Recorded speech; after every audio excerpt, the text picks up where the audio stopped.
आणि बैलगाडी क्षेत्र सुद्धा तसेच आहे.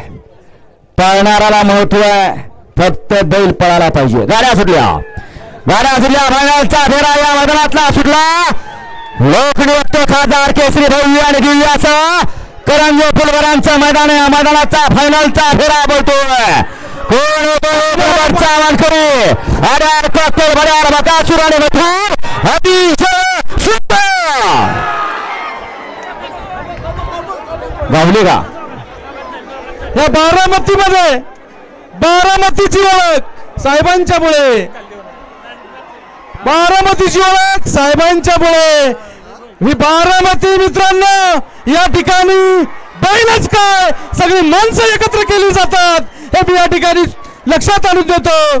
या ठिकाणी दोन प्रतिस्पर्धी असलेले दोन बैल एकत्र येऊ शकतात तर अख्ख्या देशातील महाराष्ट्रातील जनता ही बारामतीमध्येच एकत्र येऊ शकते.